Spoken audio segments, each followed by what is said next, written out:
And now for the plot to proceed as normal. Hold it! Why'd the two of you go there? Because my match was over and we needed a break after that. What was the deal there? The next match wouldn't start until 2 p.m. anyways. What about your opponent? He didn't want to join you. Well, he lost the game to me, Chrissy, so he went home immediately. Remember the rules of the poker tournament started that day that you had to go home immediately after losing? So, he followed the script like a proper actor and did exactly that. I see. What time was it when you went to the staff lounge, Miss Toom? To be honest, I hadn't been looking at the time then, so I can't say for sure, but... The poker match started at 1 p.m. and it lasted for maybe 40 to 15 minutes, give or take. Then it must have been between 1:40 and 1:50 p.m. We know it couldn't have been 2 p.m. at least, since that was when the next poker match was to begin. So what did you and the victim do when you got to the staff lounge? Hold it! Why would he suddenly want to check up on the vault? Beats me, but I do know he had a bit of a paranoid look on his face. Maybe he just wanted to check up on the money that was stored in there. You know, to see if it was still all inside the vault. Or it could have been related to him losing his key or forgetting to lock the vault door before. Although I suppose the exact reason he decided to check the vault matters not. Anyway, I was quite thirsty and wanted to get a drink already, so the two of us split up there. Why not go to the casino's restaurant for a drink?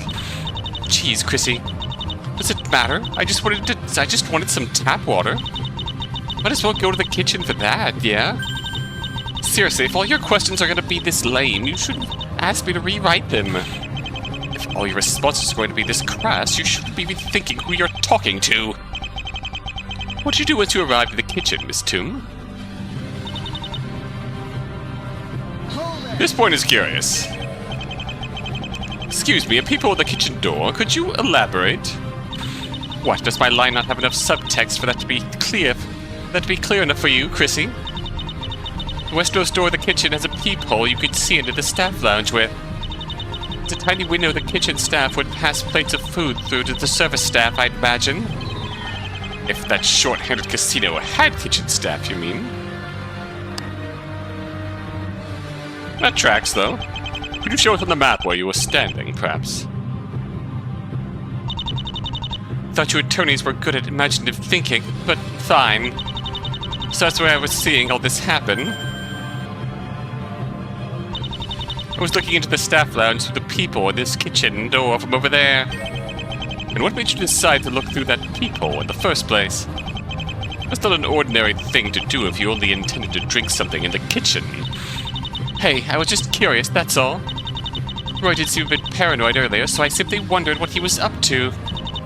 So anyway, there I was, looking through that peephole. Swoosh! A figure, you say? Who was it? Sorry, Chrissy, but it all happened so fast I was unable to identify who that figure was exactly. I only really saw their back, and I'm bad at remembering people from just that camera angle. Where did that figure come from, then? Well, I was looking at Roy, who was in front of the vault door, and the figure came from the left, so... He must have already been in the staff lounge, I guess. Wait a moment. You were in the staff lounge yourself earlier. How come you didn't see this figure back then already? Oh, well, then they must have been hiding before, or something. Oh, that's right. In the corner of my eye, I saw that safe in Roy's office open up. Oh? I mean that large yellow safe at the top left corner of the room. Correct? Yeah, that's the one. The culprit must have been hiding inside that safe. And notice it was slightly ajar.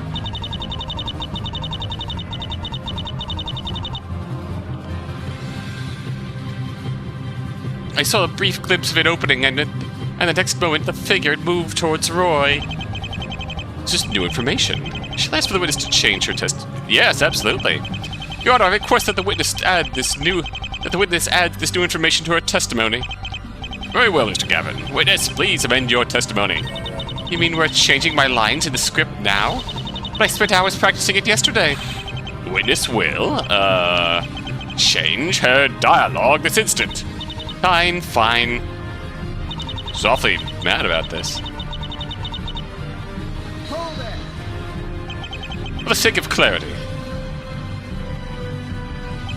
You saw this figure go out of that yellow safe in the top left corner of the staff lounge, yes? I sure did, Chrissy. It's big enough for a person to easily hide inside, right? But I do not disagree there, I suppose. However, during the investigation, it was found that this safe was locked.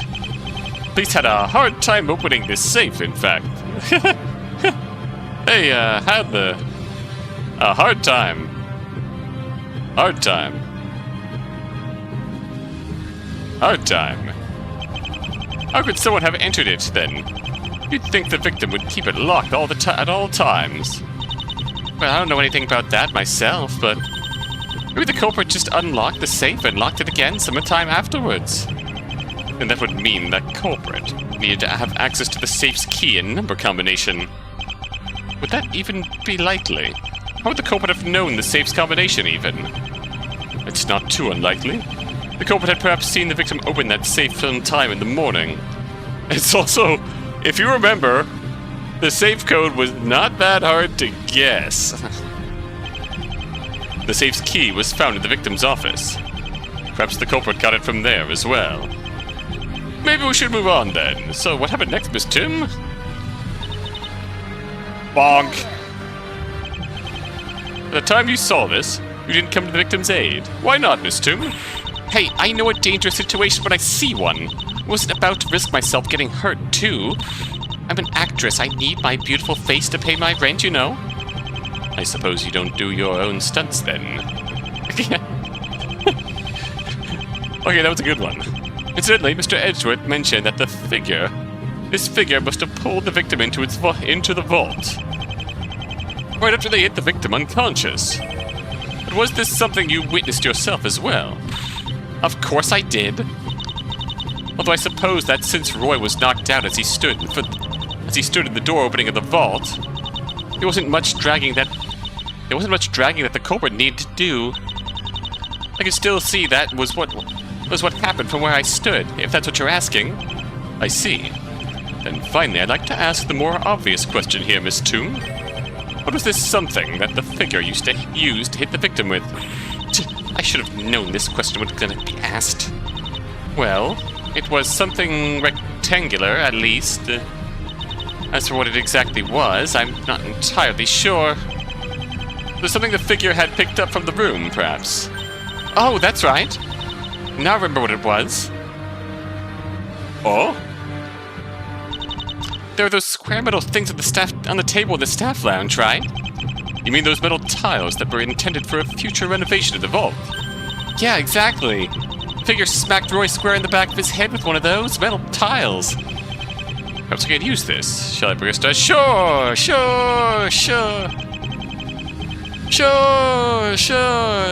Update the testimony, man. Your Honor, I would like the witness to update her testimony with that last remark. Certainly, Mr. Gavin. Witness, amend your statement, please. Or, do I instead need to say to, change the line in your script if that wasn't clear to you? Yeah, I got it. It's just so dumb. The new line just ruins the mystery subtext I had going on earlier. That's interesting. So we have two avenues for objection now. Interesting. By one of those metal tiles. I mean one of those grey slabs that were lying on the table in the staff lounge, correct? Yeah, the figure already had it in their hands when I saw them move toward Roy. And here comes Phoenix Wright with the steel chair! Bam! By God! He clobbered him with that chair! In fact, I already saw one of those tiles was missing when I entered the staff lounge with Roy. Just didn't think much of it at the time, though. They look rather heavy. Could Mr. Tile really have been strong enough to use it as a weapon? The tiles are surprisingly light in weight, but solid enough to hand out a serious blow to someone. Ergo, we believe the defendant could definitely have been capable of using it. However, that doesn't mean it truly was the defendant who slammed the victim with it. Maybe so, Chrissy, but...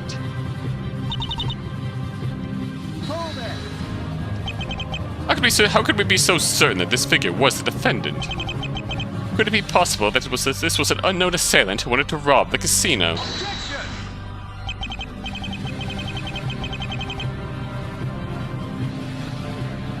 I'm sorry, but that is already a deemed impossibility. The casino only has a single entrance which is in view by security camera. It showed that only the victim, Mr. Butts, and the tournament entrance entered the casino that day. Naturally, all contestants that lost in the tournament were also seen leaving on the casino on said camera. Furthermore, the casino has no windows where someone from outside could have entered it from. In other words, this figure could only have been someone who remained inside the casino. Good then. As long as this figure could have been right, I still might have a chance here. Yeah. You know, Edgeworth is quite the chess player. I've no doubt in my mind that he didn't call in this witness just to explain away a contradiction. Fury may have figured out your style, and this witness might be the perfect counter to it. Watch your back, Kristoph. Figured my style? What nonsense. Simply finding flaws in her testimony, I can break this witness, just like all the ones before her. He seems to be the type who relies a lot on pre-formulated statements and responses. And so I doubt I'll have much success with a head-on approach. The same cannot be said about information she didn't plan on talking about. That actually fits right well. Get her to alter her script. Let's see how she handles my sophisticated logic. And she makes points.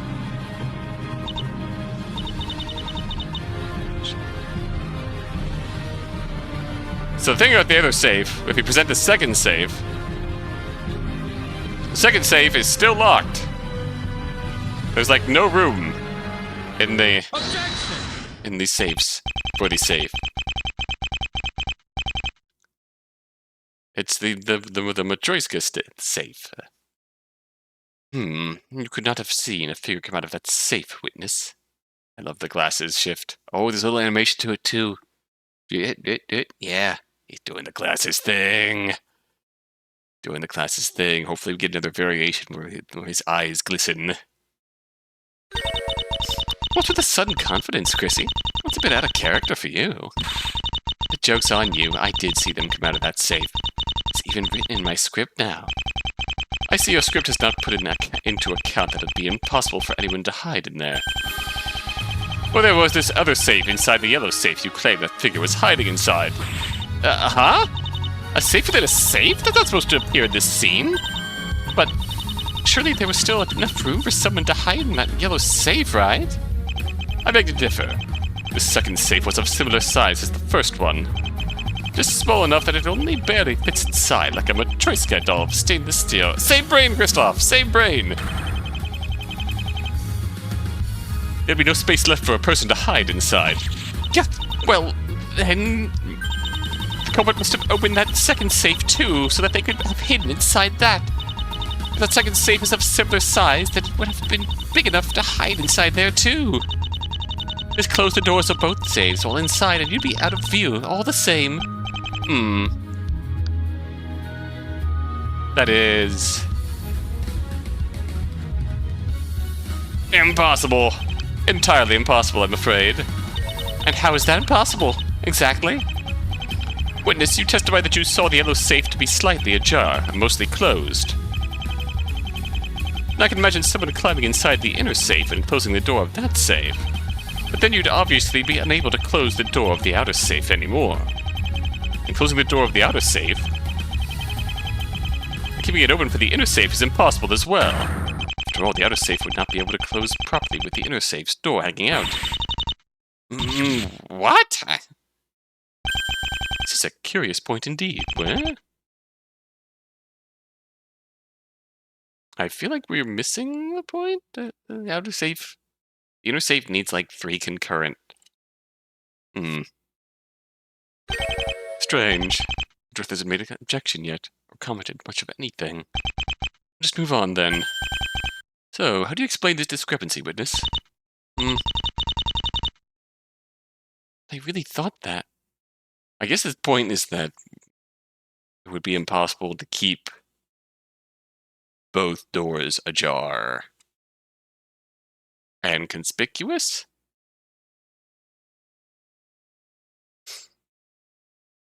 The odd thing, though, is that she said she saw the outer safe door slightly ajar.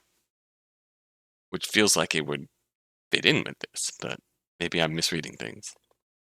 I really thought that. Miss Toom, are you sure this figure was hiding in the safe? Okay, fine. I guess I was wrong then. Maybe they weren't hiding in that safe after all. What? You mean you made a mistake? Yeah, sure, whatever. That's what it takes to fix the plot hole. Maybe they were hiding behind the desk instead or something. How droll, Miss Toom. That was not what you testified a few moments ago. Sorry, Chrissy. Just made a little wrong assumption, I guess. Thought they came out of that safe, but I guess they didn't then. That's only logical, right? Acting like people testifying here are perfect and usually never make any mistakes or something. Well, I suppose that explains the contradiction. Witness was just confused. She changed her testimony just like that. What am I supposed to do about this? And the contradiction in her testimony was turned into a trivial matter. Of course, there might be a reason she testified about seeing the culprit come out of that safe, but I don't see how such a reason could tie into anything at the moment. I'm afraid I tried all that I could on this particular point, then. Kristoph? What does he want? The only way you're going to be able to follow up against this witness is with a bluff. What are you talking about, right? Witness assumed she just made a mistake in what she saw, but... what if she was actually right about what she saw? Alright, what are you cooking? You mean she did indeed see the culprit come out of the safe? Exactly. I already considered that, right? But it's more logical for the witness to have just made a mistake in her testimony. Just like she said. Besides, I do not have any evidence to suggest that the witness was indeed correct after all. That's just it. That's why you need to bluff, right now. If you don't, the judge could end the trial with a guilty verdict soon. And what would you do, Think about how the witness could still have seen what she did while keeping the facts in mind. Then look for the most logical answer to that and pursue it.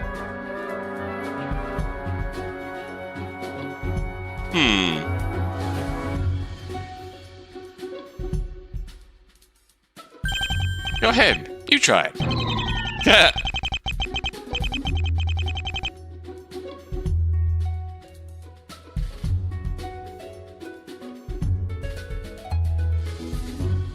That was more a sarcastic remark on my part, not be asking you for advice. Would even be a way the culprit could have been hiding in this safe, anyhow? Because it could mean that the second safe wasn't there yet at the time.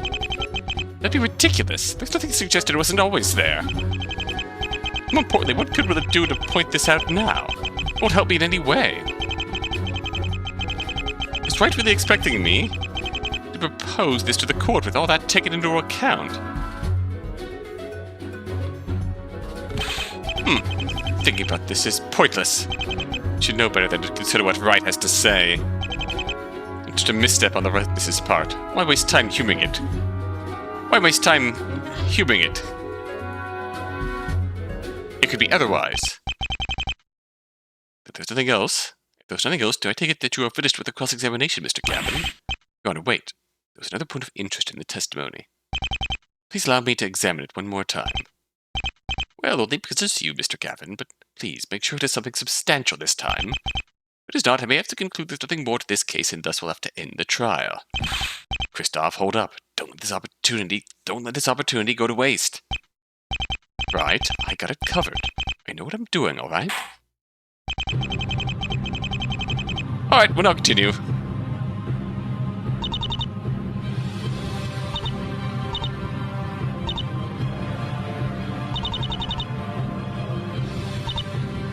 Hold it! I figure you... Oh.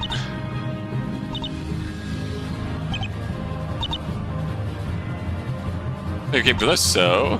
That's already been in the staff lounge. You were in the staff lounge? Oh, isn't that... Okay, so he's kind of skipped out of the... Kind of skipped out on the, vault... stuff. Now, let's present the metal tiles with no traces of blood or fingerprints. What that figure used to hit the victim with? Couldn't have been one of those metal tiles, Miss Toom. What? You're gonna be like one of those nitpicky movie reviewers now, Chrissy. Sorry to disappoint you, but there's no plot hole here. One of those metal tiles makes for a perfect weapon to knock Roy unconscious. No doubt. However, there's no evidence that one of those tiles was used for that. Is them lying around in the staff lounge not proof enough for you, Chrissy? What I meant to say by that is that the police did some blood and fingerprint analysis on these tiles. Open head injury, so it did bleed, so there would have been blood on these tiles.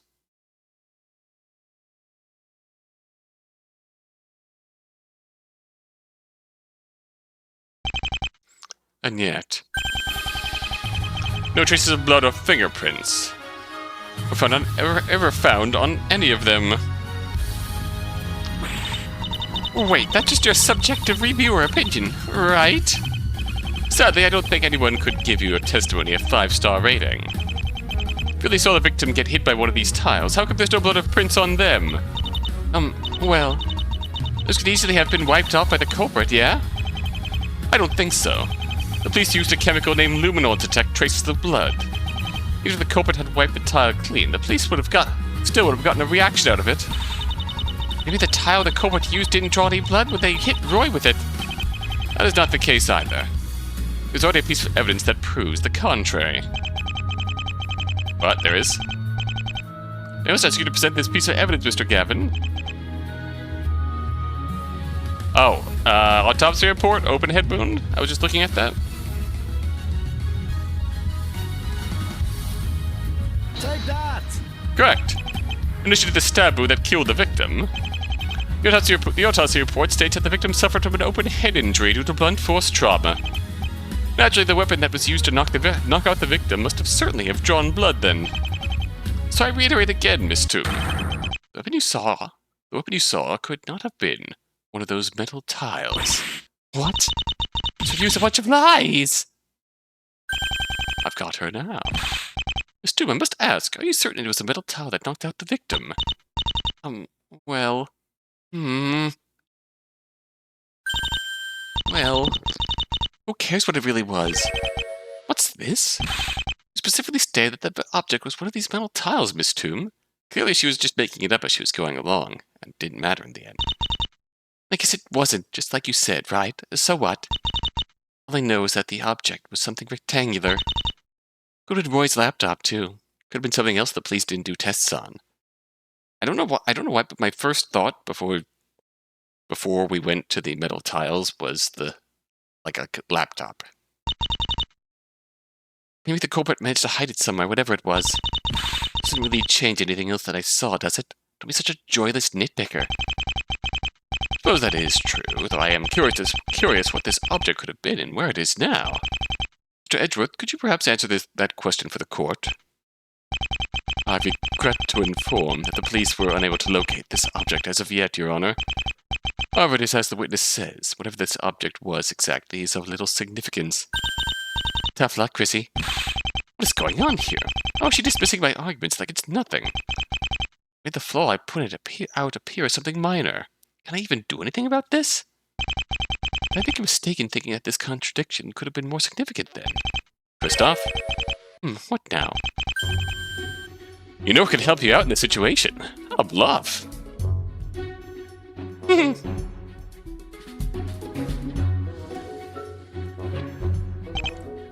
This is hardly the time for jokes, right? I'm serious. What if the object the witness saw really was one of those metal tiles? What does it matter what it was? The witness is right. It doesn't change the fact we know here. What if it does? Part of bluffing is knowing when information could potentially change. The witness saw someone hit the victim with the metal tile, but the police found no traces on any tiles. So first, try to think for the most logical answer as to why that could be. Like usual. Why do I feel like these 2 points are connected somehow? Between the safe and the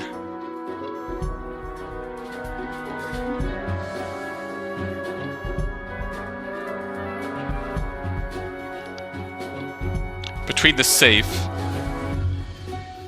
and the metal tile bonking Roy with. Those two facts are related somehow. Need a bluff to get to that answer. I suppose the culprit could have hidden the metal tile they used elsewhere. In the safe number 2. The police didn't find any other metal tiles on location. Neither did we, so it's dead end. And that's where the bluff comes in. You may not have the evidence, but you still have the logic to deduce where it likely could be. What if it turns out my guess is all wrong, and the case could easily end right there? Which is what will happen anyway, at this rate, if you don't at least try it. I don't know, it just seems too illogical to work here. Kristoph, don't be so pig-headed. You'd rather the judge end the trial? Fine. So what do you suggest I do? Simply propose where the object the culprit used could be right now and insist on its importance. This is ridiculous. Well, Mr. Gavin, it seems the contradiction holds no further meaning. Would that be all for your cross-examination now? Actually, Your Honor, the defense has an idea on where the object in question could be. Surely you agree that would warrant further discussion. Oh? You mean to say you know the object's location despite the police not being able to find it? There's a location where the culprit could have hidden it, Your Honor. Some place where the police may not have looked yet. Don't keep us in suspense any longer, Mr. Gavin. Tell us where the object used to knock out the victim could be right now. Obviously, safe number 2. Take that! There was a second safe in the staff lounge that the police had trouble opening yesterday. In fact, when I concluded my investigation late in the evening, it still hadn't been opened. The detective told me he didn't expect to get it open before today's trial would start, even. If there's any place where the culprit could have kept this object, it would be inside this safe. Good job, Kristoph. Now we can buy some time by requesting for that safe to be opened. I just hope that what's inside the second safe is not, a third safe. Oh, Mr. Edgeworth, is this true? Did the police not check the contents of the safe yet? Your Honor, it is true that we've had some issues trying to open this safe. However, that was yesterday. It's simply not true that we never uncovered the contents of the second safe. What? It could have panned out better. Thanks for nothing, right? Why was it not informed of this? When did you manage to open the safe? This morning. Apparently, only one lock of the safe was engaged, so it turned out to be easier to open than expected. And what did you find inside that safe, Mr. Edgeworth? Just 3 kinds of random items. Garbage, honestly. Or at least I think that the culprit could have reasonably used to knock out the victim. That's why I felt no need to inform the court of this before. These items are, in all likelihood, irrelevant to the crime at hand. The court will be the judge of that. Please share with us what these items are, Mr. Edgeworth. Very well, Mr. Gavin, if you insist. On the single shelf of safe, there was this bottle of super glue. On finding it, we did search the whole casino for traces of glue, but we've had no results so far. Next to the shelf, we found a bunch of scrap metal. Appears to be multiple giant springs of sorts, though they do not seem to have much resilience. And finally, right next to the springs, there was this trolley. Probably the largest item. These items do not seem to be very relevant to the crime scene. These items do not seem to be very relevant to the crime indeed. As a formality, we can update the court record with this information all the same.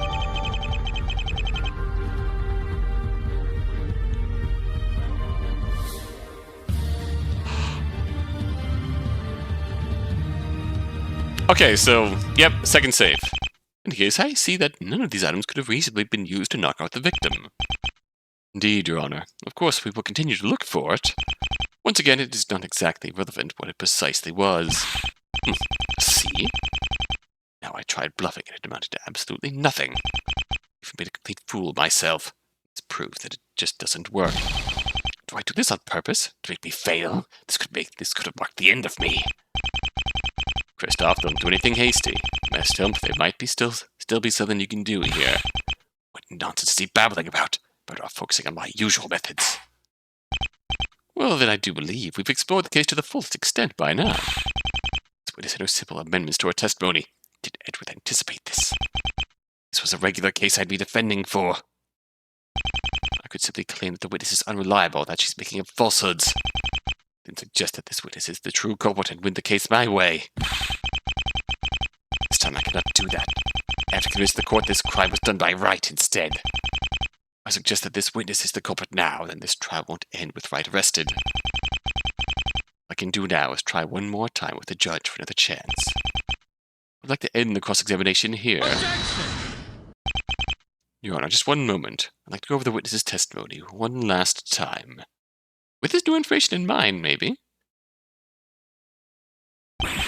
Kristoph, not going to follow up on the point you made earlier? That point is a dead end, right? Everyone can see that. I'm sorry, Mr. Gavin, but I've given you plenty of chances by now. I did say earlier that if you could not find something substantial in this testimony, I'd end this trial. This case is extremely clear to me. I do not change with your cross-examination, I'm afraid. Blast it all. I've lost the judge's patience. It's all slipping out of my control now. Court finds the defendant, Bethany et al.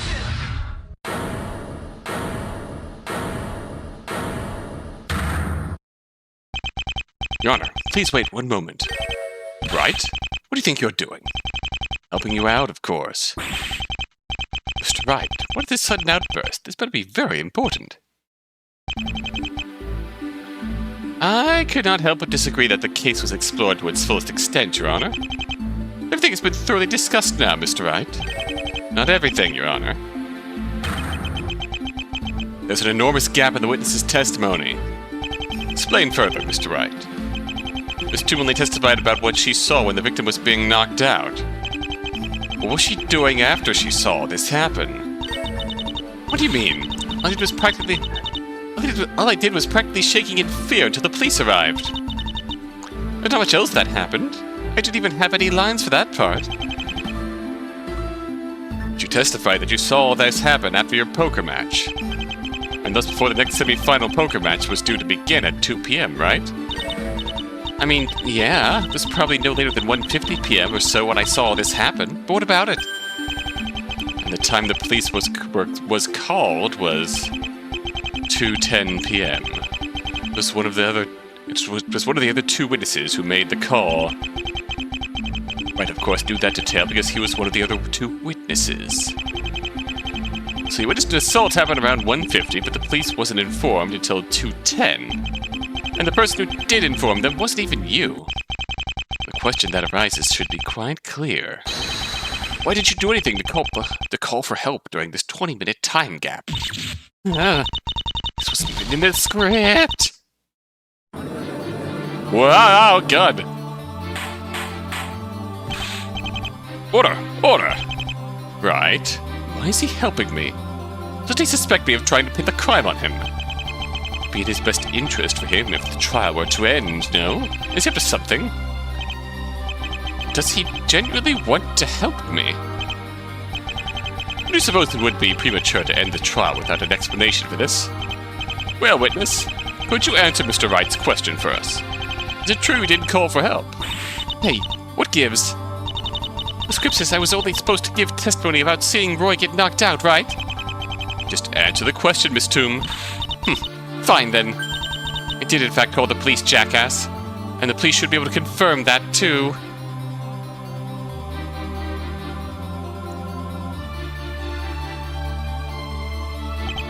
True, we can confirm another call was made to the police regarding the casino incident. That call was indeed made by Miss Toom at around 2:15 p.m. 2:15? So actually a 25-minute gap then. That's worse than I thought. Care to explain that, Miss Toom? You have to know, I did have some difficulties with the phone I was using, that's all. Difficulties? Did you try using the phone in the victim's office? Oh shit. Well, I did notice that there was a landline phone on Roy's desk in the staff lounge, yeah.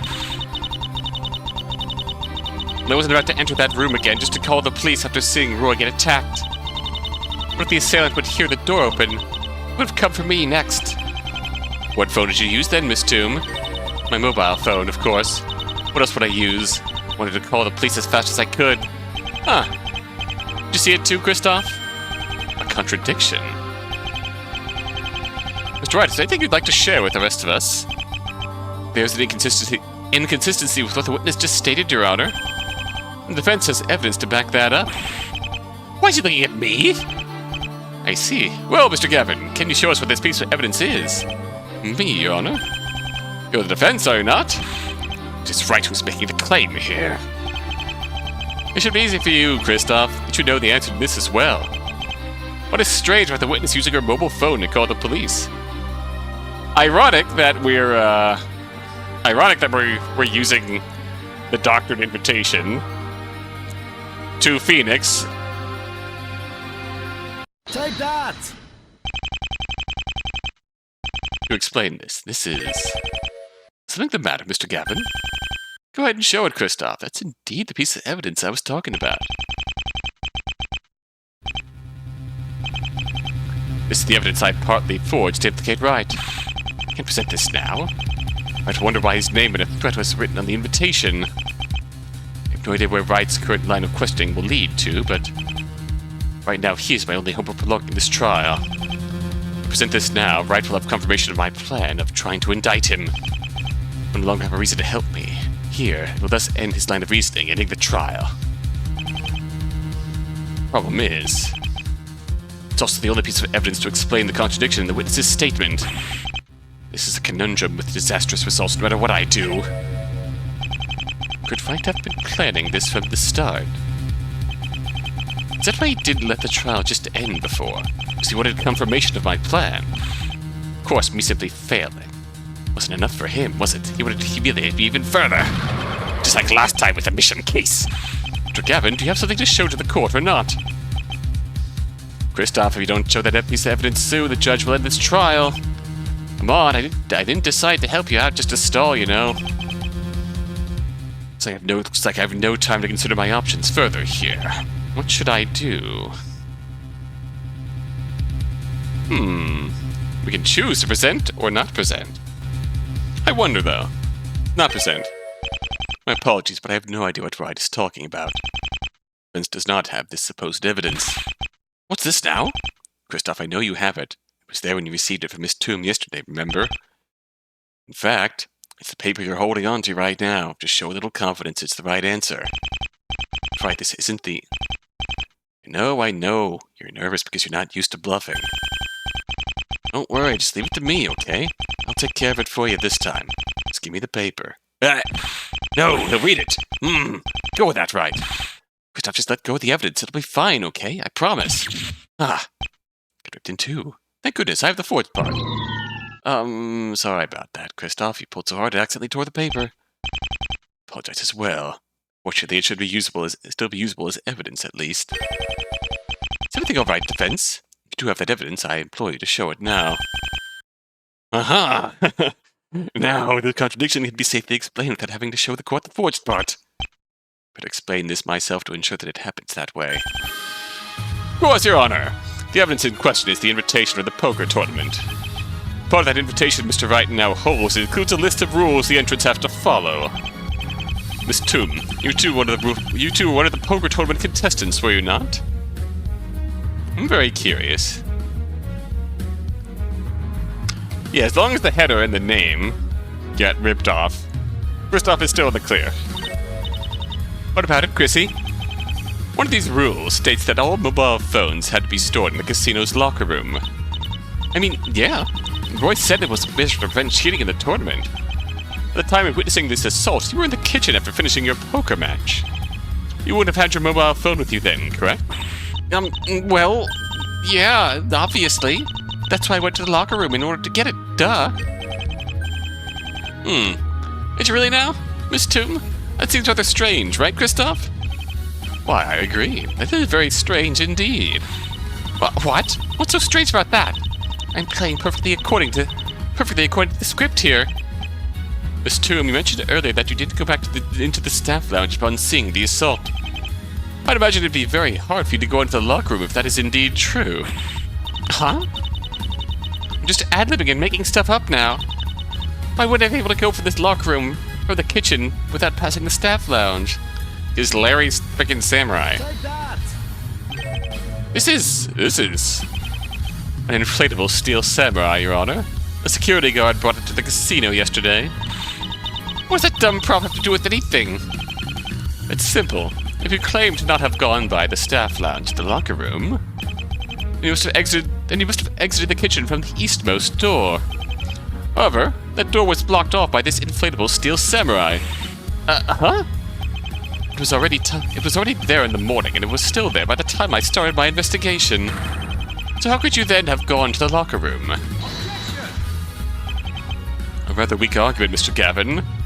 Witness could have simply deflated it and left the kitchen. Mr. Butts told us he left the remote to do that in the kitchen at all times, so anyone could have used it. That's certainly possible, but then why would it be inflated again sometime after Miss Toom left the kitchen? Miss Toom deflated it. She'd have no reason to inflate it again if she was in a rush to call the police. That's true. Well, witness, can you tell us more about this? How did you get out of the kitchen? Right, cut. Where's the director? I can't work like this. Everyone but me is getting everything wrong. The inflatable wasn't there when I got out of the door. Do you losers even have the right script version? I need to say it wasn't blocking the door. And it wasn't in the kitchen at all. So I had no trouble getting out through that eastmost door. Don't even ask me where it went. I haven't a clue, okay? I didn't place the props around here. Then where did it go? Does not appear to be any evidence to suggest where it went. If it was gone and Miss Toom was in the kitchen, when and why would it be back there again later? Rats, this is about to turn into yet another dead end, isn't it?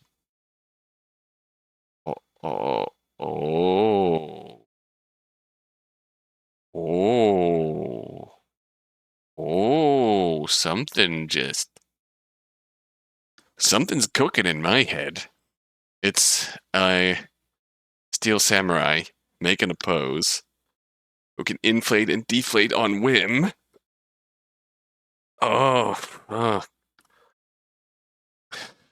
Someone testified that the victim was slumped up against the door, saying shit,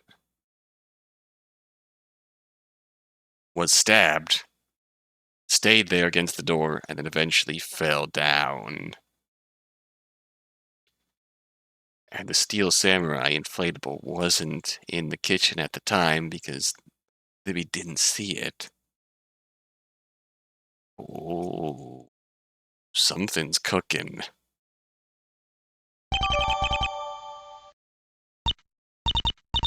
Anyway, are we about done? Basically recited all I know and saw now. I suppose so. Witness did explain that due to difficulties with her phone, it took a while to call the police. Just a second, Your Honor. We still don't know what happened to this inflatable steel samurai. Right? Help me again? Is it possible he doesn't suspect me of anything after all? Why was it gone from the kitchen for a brief period? That's strange, to say the least. Perhaps Mr. Wright. Can we really be sure this is relevant to the crime? Might very well be, Your Honor. It seems a bit too coincidental that it was gone just when the victim was knocked unconscious. It is also yet unclear why the witness had these difficulties with her mobile phone. 25 minutes is a long time just to be tinkering with it. It's possible the witness could have done something else as well during that time. Interestingly enough, during that exact time was also when the victim was killed.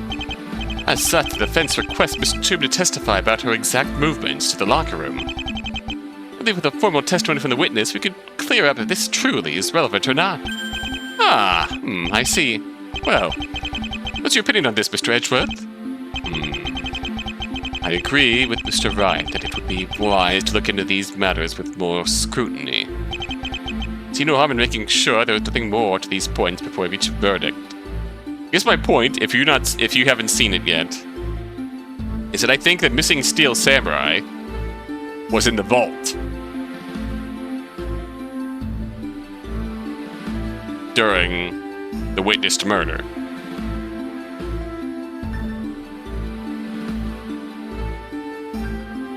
What that means as far as the earlier testimony we examined remains to be seen. Very well then. This court will request further testimony from the witness. We'd like to know your exact movements to the locker room and what you did there. What? Look, I didn't sign up for any sequels. There'd be lines for that in the script otherwise. Didn't rehearse anything else to talk about. I got better things to do. Please bear with us for a little while longer, Miss Toom. We'll need a little bit more of your time. Fine. Let's get this over with then. Looks like we managed to get another chance, Kristoph. Indeed. Thank you, Wright. I suppose this trial would have been over if it not for his assistance. Still, what can we do from here? Are you certain that inflatable is going to be relevant? That this upcoming testimony is all that pertinent to the crime? No idea. That's why it was a bluff. See how that can help you out in a pinch?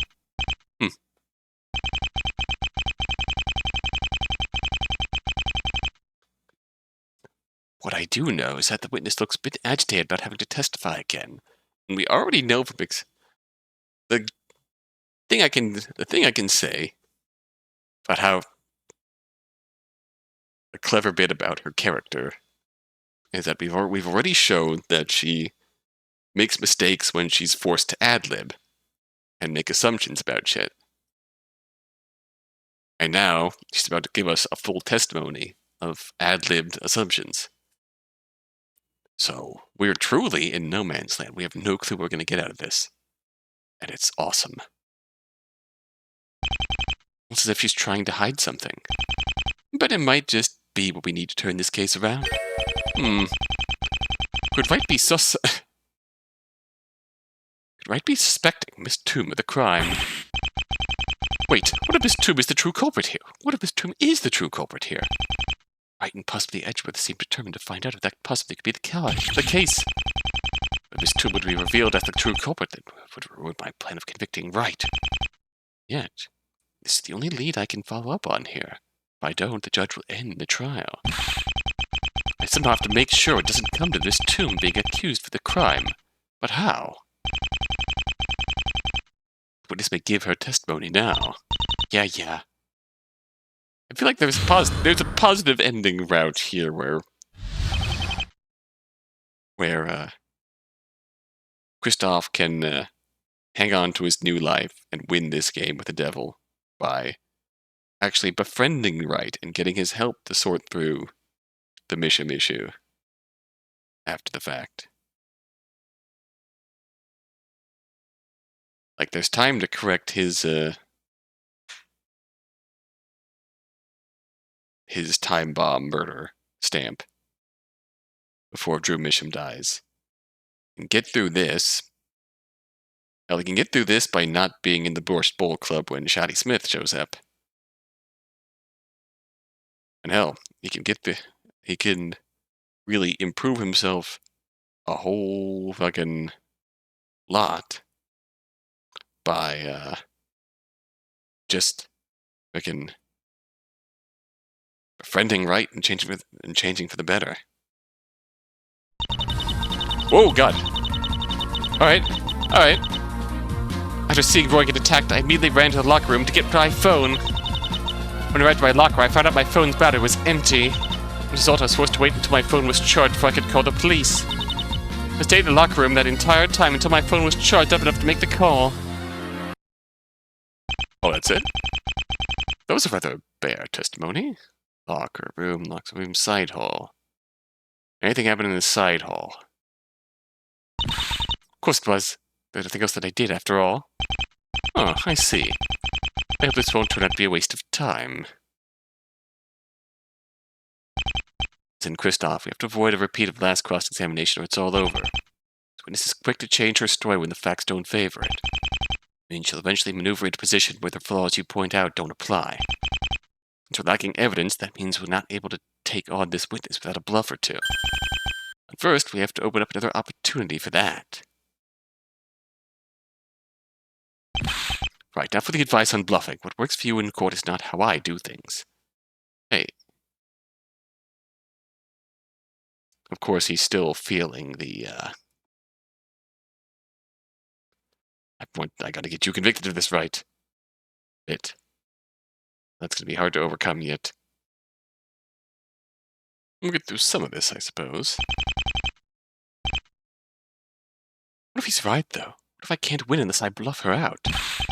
No, what am I thinking? I didn't make it this far as a lawyer. I did it as a lawyer by relying on bluffs. Once I focus on finding more inconsistencies in her testimony. But this will eventually run out of ways to change her story, and I'll turn this case in my favor.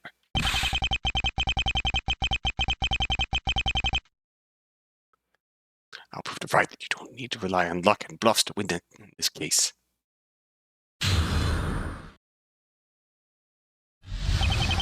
Proceeds to promptly bluff like a dog. Hold it! And you didn't happen to see the inflatable steel samurai on the way, correct? Of course not. If I did, I would have said so. Like I said, it was just gone from the kitchen. You didn't think it was strange it was suddenly gone. I would have seen it earlier during lunch, yes? Well, sure, I guess. But he had bigger worries to be thinking about at the time, like calling the police. How long did it take you to get to the locker room, exactly? Dunno. Maybe 30 seconds to a minute at most. I'm bad with time, Chrissy, which I really don't know. Don't say. Seeing as how it took you 25 minutes to call the police. What'd you do when you arrived at the locker room, Miss Toom? Hold it!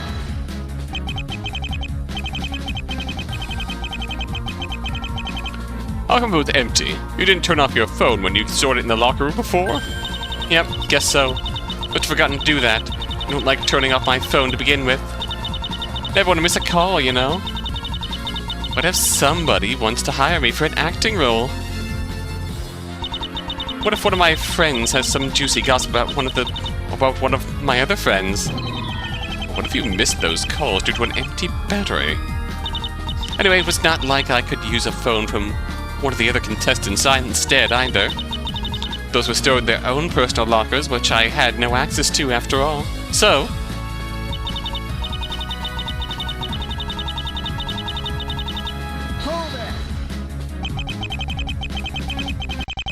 this Allegro music is a jam. I'll give you that. On your phone needed a charge for 25 minutes before you could have made a call with it. Believe it or not, but it did, Chrissy. My phone is sadly one of those with a super awful battery. When the battery is dry, it won't even turn on for a while even with the charger plugged in. Charging it back up before I can use it again just takes ages for some reason. Like, 25 minutes ages. I personally find it a little hard to believe that your phone would need that long to charge, Miss Toom. But we take it to the test right here, right now. Well, if you don't believe me, sure. It's fully charged right now, though. So it would take about 6 hours before the battery runs out again. I'm sorry, Mr. Wright, but we're not going to wait that long just to confirm your suspicions. Agreed. It's like the witness just owns a faulty charger, right? Well, it was worth a try. Thank goodness for the judge intervening there. I have less than 4 hours remaining to hear myself. In any case, I had to charge my phone for like 25 minutes before it would even turn on yesterday, too. Hold it! However, charging a phone does not require any additional input from a person. You could have simply left the locker room while waiting for your phone to charge. Which is why I just said I never left that locker room until I made the call to the police, Chrissy. Could have left the locker room, but I didn't. Wanted to call the police as soon as my phone was charged. Why'd you not try to call for help from someone inside the casino in the meantime?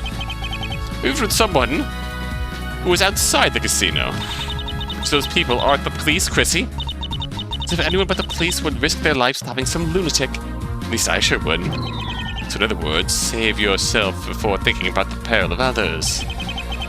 Witness is now forced to give testimony that she had no time to prepare beforehand. I thought she should be even more likely to make mistakes now. Logic consistency should work now, but don't forget she's keen on changing her story as soon as you find one. If she changes her testimony, I'll just poke some new holes in her story. She can't keep this up forever.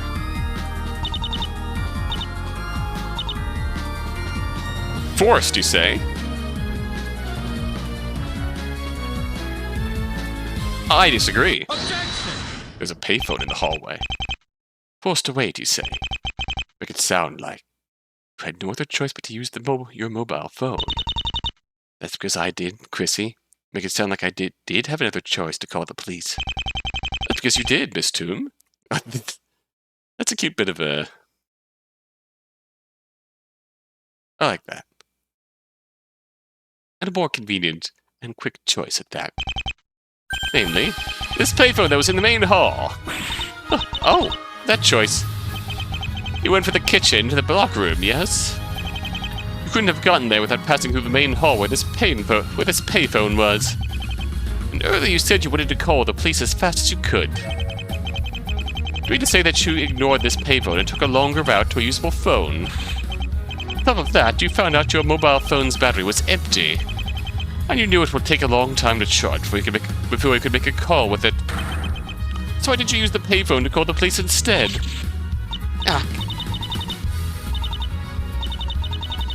Well, that's because, can I do another take? Oh, right, I was gonna try the payphone at first, but then I remembered I was unable to. This tactic of hers again. It will seem like she had to think about that one for a bit. Then why were you not able to use the payphone, Miss Toom? That payphone requires a quarter to use to make a call. It won't accept banknotes, only coins. And it just so happened that I never carry any pocket change in my waist. In fact, I don't carry anything less than a $5 bill on me. So I knew that the payphone was going to be a no-go for me, and I had to use my mobile phone instead. Nice try, but payphones do not require any money to call an emergency number. Oh, huh. Really? Which one did, Chrissy? Roy told me so. That is highly illegal.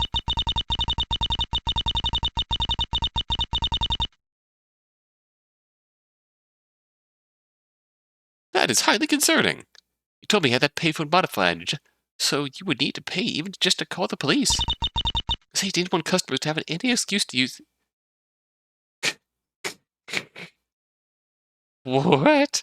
He said that he didn't want customers to have an excuse to use up his electricity to make a call for free. That's preposterous. Use electricity.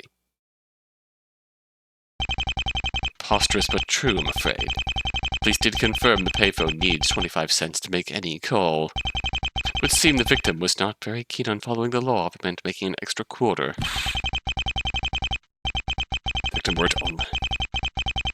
If the victim weren't already dead, he'd wish he was with the amount of lawsuits he'd get from this. I guess, Miss Toom, we should have mentioned this earlier in order to avoid confusion. I'd like you to add this information to your testimony, if you please. Yeah, sure. My bad, I guess. This is why I usually don't do any ad-libbing. Well then, we shall continue the cross-examination.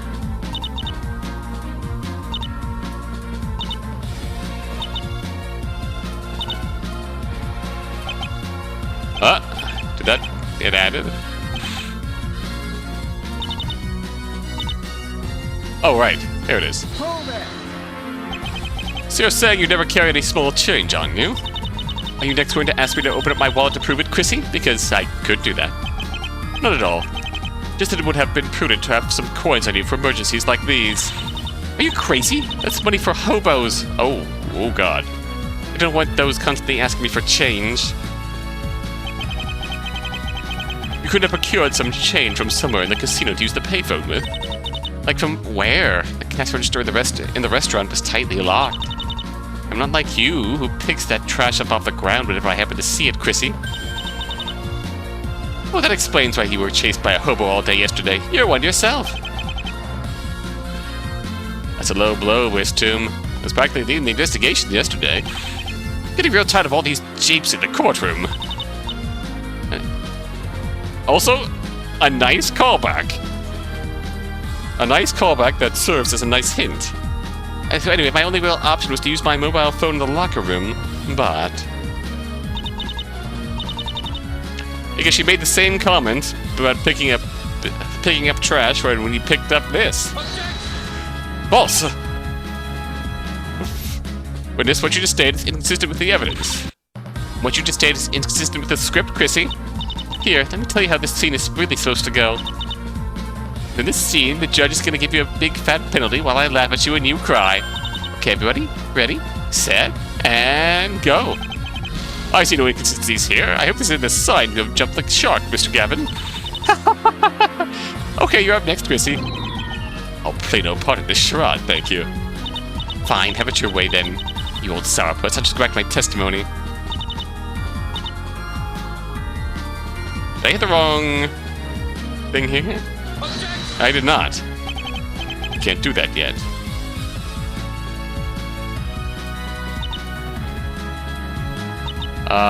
What do we do here then? Oh! But...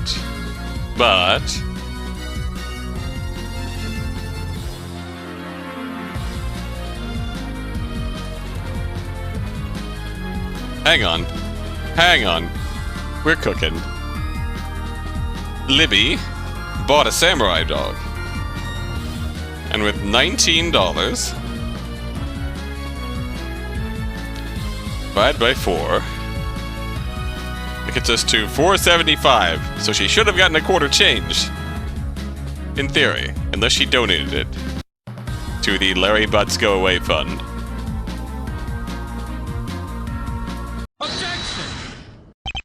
Miss Tomb, yesterday you had lunch in the kitchen at around noon, correct? In other words, almost 2 hours before you witnessed the assault. Sounds about right. Everyone else still in the casino by then was there having lunch too, of course. And for lunch you bought a hot dog that Mr. Butts was selling, didn't you? Well, yeah, I did. But what does that have to do with anything? I fail to see the relevance here as well, Mr. Gavin. Could you please explain? Your Honor, according to Mr. Butts' administration, he made $19 from selling these, samurai dogs. He sold 4 in total, one of which to Miss Tomb. You do some quick math, we'll learn that the price of a single samurai dog is... Let's see, 19 divided by 4 is $4.75. How is this the problem with what the witness said? You'd be perfectly able to buy something of that price with money she had, no? Preparing to retrain yourself as a math teacher, seeing as how you're about to lose this case, Mr. Gavin. Think, Edgeworth. Perhaps you could see who's one if you don't see the problem here, Mr. Edgeworth. Let me help you. Miss Tomb had no less than a $5 bill and buys a samurai dog. How much is her change? 25 cents, but... Full marks, Mr. Edgeworth. Miss Tomb would have had the money to use the payphone with. Well played, Kristoph. Not necessarily. But if Miss Tomb bought the samurai dog by bank... You think Larry could have a bank card? I'd have a bank card reader. Impossible. Administration notes that all payments were received in cash. And perhaps she simply told Mr. Butts he could keep the change. But then the bookkeeping wouldn't add up. It states a total received of $19. Mr. Butts had kept the change in the sale. I'd say $19.25. Perhaps Mr. Butts had given Miss Tomb that samurai dog for free. Miss Tomb already said that she had bought the samurai dog, but even ignoring that, we did have to assume these $19 were made from selling 3 samurai dogs instead. Dividing 19 by 3 equals $6.33, rounded down. Even if that were the price of a samurai dog, multiplying that by 3 would get you $18.99, not 19. Then Larry pops his head in and says, tax and tip, Kristoph. The administration would again not add up. Edgeworth grunt compilation. Miss Tomb, you must have had these 25 cents sometime during noon, 2 hours before the assault. So why didn't you use it for this payphone? What happened to the small change? Well, you know, Miss Tomb, does this mean you could have used the payphone to call the police, but you refused to? Wait, there is an explanation for this, I swear. It's in the script somewhere. Just have to find it. Finding these flaws is the only way to keep this trial going, but... they lead to Miss Tomb being suspected of the crime, that I won't be able to pin this on right. What else could I do here? Need some basis before I can accuse him. Here's a perfect alibi. Miss Tomb, if you do have a valid explanation for this, then we would like to hear it this instant. Did you have the means to use the payphone at the time, or not? Well, I did receive a quarter back from buying the hot dog, but, I lost it. Not long after I saw Roy get knocked out. You lost it? You tell us now? Yeah. Because nobody asked before, okay? Sheesh. witness, you will testify to the court about how you lost this small change. This time, do not leave out any more details. Understood? This is so dumb. People keep asking more questions. I thought this wasn't going to take long. This starting to become like one of those drawn-out movie franchises people get tired of. I'd blame yourself for that, but at the same time, I'm thankful that this trial isn't over yet either. We're on phase 4, baby. The part where everything starts to get all over the place and, not as many people care anymore. Yes, that was a joke at the expense of a certain major franchise.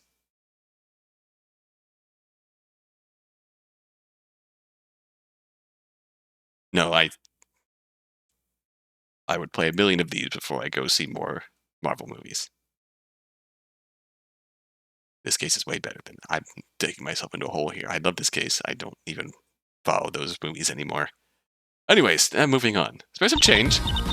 Fine. I'll admit I received a quarter of exchange for buying that hot dog. But I had initially planned to use the payphone to call the police. Honest. On the way to the payphone, I accidentally dropped the coin. Just because I bumped into some idiot that was standing in the middle of the hallway. The coin rolled away somewhere and I didn't bother to retrieve it. So that I just knew it was now just faster to call the police on my mobile phone instead. Okay. Miss Toom, you never mentioned before that you encountered someone. This is completely new information. More like completely useless information. Who cares how I lost that dumb coin? Regardless, we've strayed pretty far off topic by now, haven't we? I'm not even testifying about this. This isn't at all relevant to the crime that happened before. Perhaps so, Miss Toom, but we'd just like to make sure it stays that way. Indeed. In addition, the defense still has the right to cross-examine you as well. Though I do hope for the defense something case-relevant will come out of this before much longer. Well, Chrissy, gonna hurry up with your questions? I'm waiting. Not that you'll be able to find anything anymore, though. Unfortunately, she could be right in a way. Any further pushing might reveal her to be the culprit. In addition, I'm not sure if I can even find a legitimate problem with this testimony to begin with. Well, there's that, but that's not definitive proof by any means, unless I... Bluff! Bluff! Bluff! No! That's the matter, that bluff only made things worse. There has to be another way. What else can I do? Blast, I'm really getting at the end of my rope here. What's he staring at? You know, Kristoph, I think I now know why you're so adverse to bluffing. You're terrible at it. Kristoph, you play too defensively. You're too concerned with playing a perfect game, one where you don't suffer any setbacks. The problem with that is, whenever your opponent appears confident or you suspect them to have a better hand than yours, you back down in fear of losing what you've previously gained. Why wouldn't one back down when your opponent's hand is stronger than yours? It'd be foolish not to, right? That's exactly how an opponent can take the advantage from you. That's why things have soured for you ever since this witness took the stand. She's not afraid to change her testimony to something you can't counter with evidence alone. She's essentially making a large bet, which you interpret as her having a good hand. Despise having listened to his advice. It's all I have in this situation right now. Well, why else would she be this confident? What else can even be done against that? It just means she's confident in her hand. That doesn't mean her hand is better than yours. Counter it, you need to dare to follow that which is unknown to you. Trust the hunch you have. That's the essence of bluffing. Right, we're not playing poker here. We essentially are, Kristoph, and you're quite easy to read. We're running out of chances here. You have to dare to make the call. You have to bluff. If you don't, it will definitely be all over here. Didn't even work when I tried it earlier, right? Can't expect to always get lucky, Kristoph. You should still try to read your opponent for when it's a good moment to go for it. Take it from me, that moment is now. Don't forget here, I got your back here, too. So just do it, okay? Fine. I'll try it once more. Good to hear. You know you can do it, Kristoph. You've shown that you can before. Just trust your gut. Am I supposed to just trust my gut feeling? It's too illogical. There's no other option. No, I have to stop that. Right is correct. What's most important now is that I don't lose this trial. I have to stop overthinking what can go wrong and just focus on what is in front of me. I still find a way to pin this on right later. This opportunity might still just present itself. Let's Mr. Gavin, please begin your cross-examination if you would.